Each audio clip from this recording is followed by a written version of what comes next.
a heavenly declaration, revelations, and sacred messages. Wishing everyone a blessed day worldwide. Today, I'd like to share with you the sacred message of God. Exodus chapter 16 verses 2 to 36. The whole Israelite community set out from Elim and came to the desert of Sin, which is between Elim and Sinai, on the 15th day of the second month after they had come out of Egypt. In the desert, the whole community grumbled against Moses and Aaron. The Israelites said to them, "If only we had died by the Lord's hand in Egypt. There we sat around pots of meat and ate all the food we wanted. But you have brought us out into this desert to starve this entire assembly to death." Then the Lord said to Moses, "I will rain down bread from heaven for you. The people are to go out each day and gather enough for that day. In this way, I will test them and see whether they will follow my instructions. On the sixth day, they are to prepare what they bring in, and that is to be twice as much as they gather on the other days." So Moses and Aaron said to all the Israelites, "In the evening you will know that it was the Lord who brought you out of Egypt, and in the morning you will see the glory of the Lord, because he has heard your grumbling against him. Who are we that you should grumble against us?" Moses also said, "You will know that it was the Lord when he gives you meat to eat in the evening and all the bread you want in the morning, because he has heard your grumbling against him. Who are we? You are not grumbling against us, but against the Lord." Then Moses told Aaron, "Say to the entire Israelite community, 'Come before the Lord, for he has heard your grumbling.'" While Aaron was speaking to the whole Israelite community, they looked toward the desert, and there was the glory of the Lord appearing in the cloud. The Lord said to Moses, "I have heard the grumbling of the Israelites. Tell them, at twilight you will eat meat, and in the morning you will be filled with bread. Then you will know that I am the Lord your God." That evening quail came and covered the camp, and in the morning there was a layer of dew around the camp. When the dew was gone, thin flakes like frost on the ground appeared on the desert floor. When the Israelites saw it, they said to each other, "What is it?" For they did not know what it was. Moses said to them, "It is the bread the Lord has given you to eat. This is what the Lord has commanded. Everyone is to gather as much as they need. Take an omer for each person you have in your tent." The Israelites did as they were told. Some gathered much, some little. And when they measured it by the omer, the one who gathered much did not have too much, and the one who gathered little did not have too little. Everyone had gathered just as much as they needed. Then Moses said to them, "No one is to keep any of it until morning." However, some of them paid no attention to Moses. They kept part of it until morning, but it was full of maggots and began to smell. So Moses was angry with them. Each morning everyone gathered as much as they needed, and when the sun grew hot, it melted away. On the sixth day, they gathered twice as much, 2 omers for each person. And the leaders of the community came and reported this to Moses. He said to them, "This is what the Lord commanded. Tomorrow is to be a day of Sabbath rest, a holy Sabbath to the Lord. So bake what you want to bake and boil what you want to boil. Save whatever is left and keep it until morning." So they saved it until morning, as Moses commanded, and it did not stink or get maggots in it. "Eat it today," Moses said, "because today is a Sabbath to the Lord. You will not find any of it on the ground today. 6 days you are to gather it, but on the seventh day, the Sabbath, there will not be any." Nevertheless, some of the people went out on the seventh day to gather it, but they found none. Then the Lord said to Moses, "How long will you refuse to keep my commands and my instructions? Bear in mind that the Lord has given you the Sabbath. That is why on the sixth day he gives you bread for 2 days. Everyone is to stay where they are on the seventh day. No one is to go out." So the people rested on the seventh day. It was white like coriander seed and tasted like wafers made with honey. Moses said, "This is what the Lord has commanded.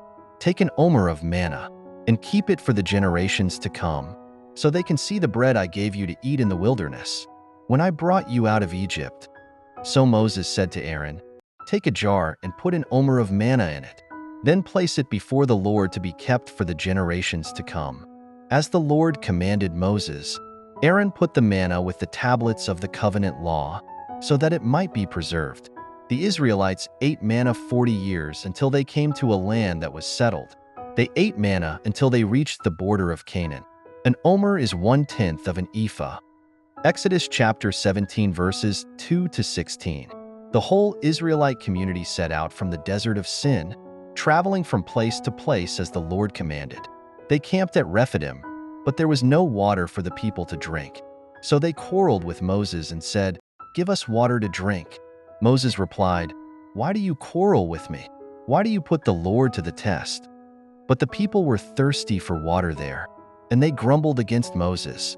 They said, "Why did you bring us up out of Egypt to make us and our children and livestock die of thirst?" Then Moses cried out to the Lord, "What am I to do with these people? They are almost ready to stone me." The Lord answered Moses, "Go out in front of the people. Take with you some of the elders of Israel, and take in your hand the staff with which you struck the Nile, and go. I will stand there before you by the rock at Horeb. Strike the rock, and water will come out of it for the people to drink." So Moses did this in the sight of the elders of Israel, and he called the place Massah and Meribah, because the Israelites quarreled and because they tested the Lord, saying, "Is the Lord among us or not?" The Amalekites came and attacked the Israelites at Rephidim. Moses said to Joshua, "Choose some of our men and go out to fight the Amalekites. Tomorrow I will stand on top of the hill with the staff of God in my hands."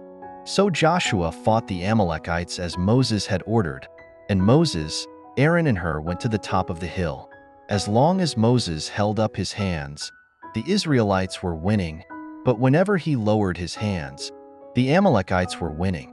When Moses' hands grew tired, they took a stone and put it under him, and he sat on it. Aaron and Hur held his hands up, one on one side, one on the other, so that his hands remained steady till sunset. So Joshua overcame the Amalekite army with the sword. Then the Lord said to Moses, "Write this on a scroll as something to be remembered and make sure that Joshua hears it, because I will completely blot out the name of Amalek from under heaven."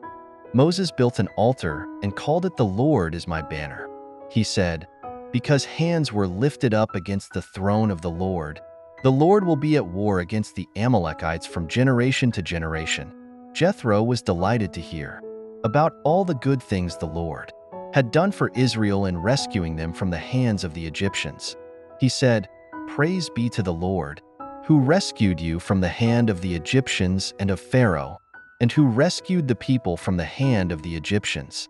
Now I know that the Lord is greater than all other gods, for he did this to those who had treated Israel arrogantly." Then Jethro, Moses' father-in-law, brought a burnt offering and other sacrifices to God, and Aaron came with all the elders of Israel to eat a meal with Moses' father-in-law in the presence of God. Exodus chapter 18 verses 2 to 27. Now Jethro, the priest of Midian and father-in-law of Moses, heard of everything God had done for Moses and for his people Israel, and how the Lord had brought Israel out of Egypt. After Moses had sent away his wife Zipporah, his father-in-law Jethro received her and her 2 sons. One son was named Gershom, for Moses said, "I have become a foreigner in a foreign land." And the other was named Eleazar, for he said, "My father's God was my helper. He saved me from the sword of Pharaoh." Jethro, Moses' father-in-law, together with Moses' sons and wife, came to him in the wilderness, where he was camped near the mountain of God. Jethro had sent word to him, "I, your father-in-law Jethro, am coming to you with your wife and her 2 sons." So Moses went out to meet his father-in-law and bowed down and kissed him.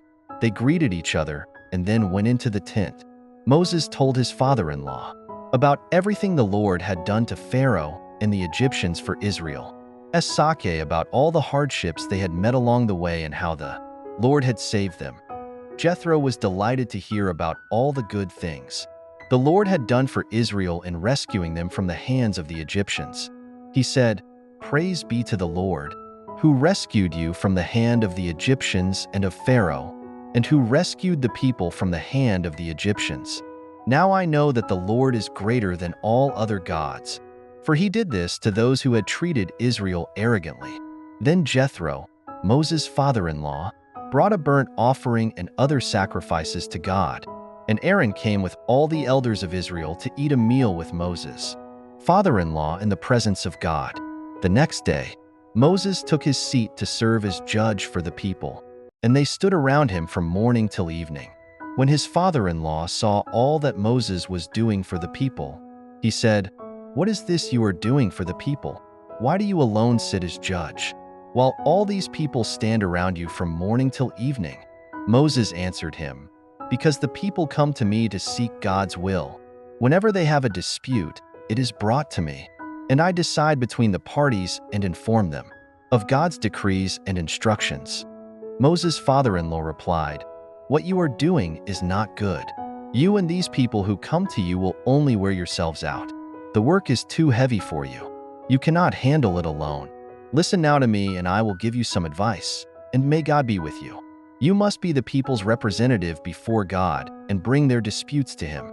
Teach them His decrees and instructions, and show them the way they are to live and how they are to behave.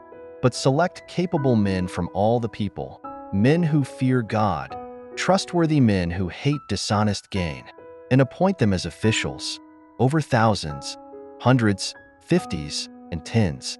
Have them serve as judges for the people at all times, but have them bring every difficult case to you. The simple cases they can decide themselves.